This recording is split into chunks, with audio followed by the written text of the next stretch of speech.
আসসালামু আলাইকুম গাইস, আমি তানসিয়ান চলে এলাম আপনাদের মাঝে আমার আরেকটি নতুন ব্লগ নিয়ে। কেমন আছেন আমার সুইট সুইট লাভলি ভিউয়ার্স? আশা করি ভালো আছেন, আমিও ভালো আছি।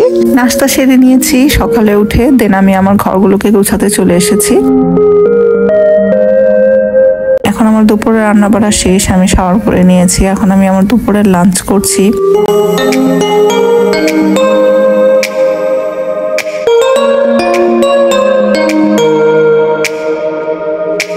লাঞ্চ সেরে চলে এসে পড়েছি আমি আমার আজকে একটা মিটিং, তো আমি সেই আমার গন্তব্যে চলে এসেছি।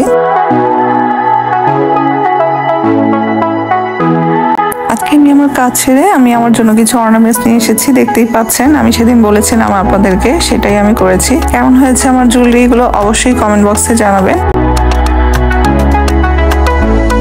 এবং আসার পথে আমি যেটা করেছি, আমি কিছু ফ্রুটস এবং কিছু স্ন্যাক্স বাচ্চাদের জন্য নিয়ে এসেছি এবং ফ্রুটস গুলোকে আমি সাজিয়ে রাখলাম। এখন আমরা বিকেলের স্ন্যাক্স একসাথে সবাই এনজয় করব। তো চলুন আপনাদেরকে সাথে নিয়ে আমরা সবাই মিলে একত্রে বিকেলের নাস্তা সেরে নেই।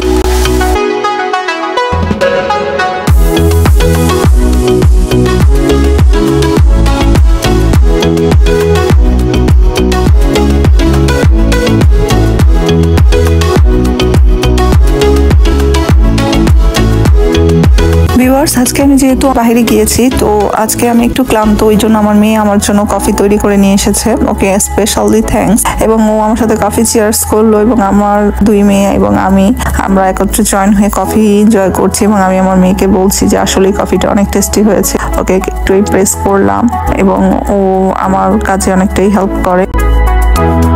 ভিউয়ার, আমি আমার বিকেলের স্ন্যাক্স সেরে আমি আমার নানুর বাড়ির দিকে চলে এসেছি। আজকে আমার নানুর সাথে কিছু কথোপকথন আছে জরুরি, তো নানুর সাথে সেই কথোপকথনগুলো শেষ করার জন্য আমি রাত্রিতেই আমার নানুর সাথে দেখা করার জন্য চলে এসেছি। এবং আমার নানু আমাকে বকা দিচ্ছে যে আমি কেন বিকেলবেলা এসে জয়েন হইনি আমার নানুর সাথে। তো আমি আসলে আজকে বাহিরে ছিলাম, সেটাই আমি আমার নানুর সাথে শেয়ার করেছি। এবং এখানে এসে যেটা হয়েছে, আমার নানু আমার ইয়াররিংটাকে খুব পছন্দ করেছে। তো আমি দুষ্টুমি করে আমার নানুকে আমার ইয়াররিংটা পরিয়ে দিচ্ছি এবং আমার নানু খুব রাগ হচ্ছে যে কেন আমি আমার ইয়াররিংটা আমার নানুকে পরিয়ে দিচ্ছি। বাট আমার এই জিনিসগুলোতে অনেকটাই ভালো লাগে। ওদিকে আমার মেয়ে আমার ছেলেকে নিয়ে কিছু ক্লিপ তুলছে এবং দুষ্টামি করছে। এখানে আমার বড় মামি, আমার মামাতো বোনরা সবাই জয়েন হয়েছে আমার সাথে। আমিও ওনাদের সবার সাথে অনেক আলাপচারিতা করলাম, আমার নানুর সাথে অনেক আলাপচারিতা করলাম, আমার মামির সাথে গল্প করলাম, আমার মামাতো বোনদের সাথে টাইম স্পেন্ড করলাম। আসলে নানু বাড়ি যে এমন একটা মজার জায়গা, সেই ছেলেবেলা, সেই শৈশব সবকিছু যেন তাজা হয়ে যায় নানুর বাড়িতে চলে গেলে। এবং আমরা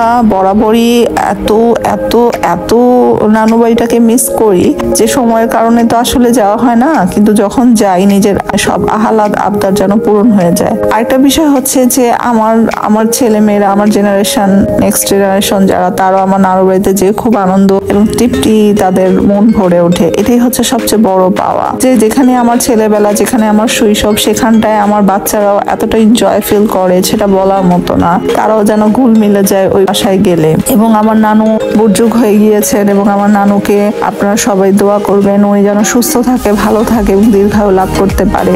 আমার নানুকে দ্বারাই আমার নানুর বাড়িটা আসলে আনন্দে মেতে ওঠে।